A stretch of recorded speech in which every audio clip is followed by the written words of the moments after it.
সঠিকভাবে পরিচালনা করতে পারছে কিনা, নাকি আপনি ব্যর্থ মনে করেন? সুন্দর প্রশ্ন প্রিয় সাংবাদিক ভাইরা। ইউনূস সাহেব দেশ পরিচালনায় অনভিজ্ঞ, অভিজ্ঞতার অভাব আছে। ইউনূস সাহেব হলো ব্যাংকার, মহিলাদের লোন দেওয়া উনি বিশ্বে বিখ্যাত হয়েছেন এবং নোবেল পুরস্কার পেয়েছেন। তবে উনি ভালো মানুষ, দেশ পরিচালনার জন্য, দেশকে উন্নত করার জন্য, বেকারত্ব দূর করে, দারিদ্রতা মুক্ত করে দেশকে উন্নত রাষ্ট্রে পরিণত করার জন্য দক্ষ শাসকের প্রয়োজন। সেই দক্ষ শাসক বাংলাদেশে বহু আছে। বিএনপি, আওয়ামী লীগ, জাতীয় পার্টি সব দলে দক্ষ নেতা কর্মী আছে, নেত্রী আছে, কিন্তু এদেরকে খুঁজে বের করে দেশপ্রেমিকদের ক্ষমতায় বসাতে হবে, তাহলে এই দেশ উন্নত হবে। যেমন আমি কিছু নেতা নেত্রীর সম্বন্ধে আমার ব্যক্তিগতভাবে চিনি, জানি, বুঝি, দেশের গরিব মানুষেরা বুঝে। তাদের মধ্যে অন্যতম ভালো নেতা আছে আওয়ামী লীগের গোলাম মাওলা রনি, রুমিন ফারহানা বিএনপির, তারপর আছে জুনায়েদ সাকি, মান্না ভাই, বেশ ভালো দক্ষ নেতা। ওরা কোন দলের বুঝি না, ওরা দেশপ্রেমী, ওরা দেশের জনগণের জন্য কাজ করে, অত্যাচার অবিচারের জন্য রাস্তায় সংগ্রাম করেছে। আমিও সংগ্রাম করেছি। আমিও স্বৈরাচার সরকারকে উৎখাত করার জন্য সমতা পার্টির নেতৃত্ব দিয়ে, আমি সমতা পার্টির সভাপতি শামসুল হক সরকার, আমি সমতা পার্টির নেতৃত্ব দিয়ে এই স্বৈরাচার উৎখাতে ছাত্র জনতার সাথে ছিলাম। আমি এই প্রেস ক্লাবে ছাত্র সমাবেশে নেতৃত্ব দিয়েছি। আমি এবং মুক্তিযোদ্ধা, আমি কিন্তু বীর মুক্তিযোদ্ধা।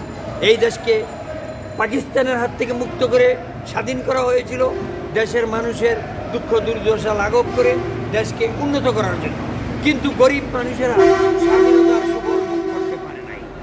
তবে আমার অনুরোধ থাকবে, ইউনূস সাহেব ক্ষমতায় আছেন, আপনি ঘরে ঘরে চাকরি দেওয়ার মতো ক্ষমতা নাই, আপনি লোন দিন, প্রত্যেকটা ব্যাংকে নির্দেশ দিয়ে দিন 5 লাখ 10 লাখ টাকা করে লোন দিয়ে, যাতে যুবক, বৃদ্ধ, মহিলা, পুরুষ সবাই কর্মক্ষেত্রে নেমে যেতে পারে এবং দেশকে উন্নত করতে পারে।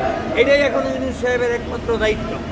আর বর্তমানে যদি নির্বাচন হয়, নির্বাচনে তো আওয়ামী লীগ নাই, এখন নির্বাচন হলে বিএনপি পাস, বিএনপি ক্ষমতায় যাবে। বিএনপি এই দেশ চালিয়েছে। আপনি কি চান না আওয়ামী লীগ ক্ষমতায় আসে?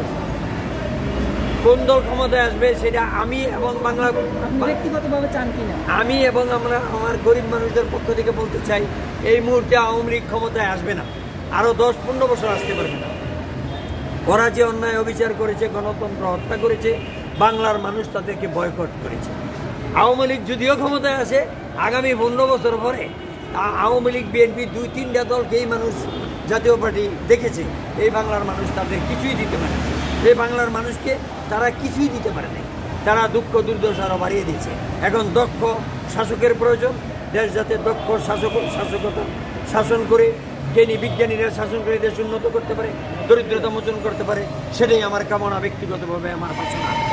বাংলাদেশ জিন্দাবাদ। আমি আমার বক্তব্য শেষ করব। প্রশ্ন ছিল, বলেন, এবার বলেন। সেটা হচ্ছে আওয়ামী লীগ জানুয়ারি মাসে রাজপথে বলছিলেন আপনার মেয়র হানিফ, হ্যাঁ, উনি বলেছেন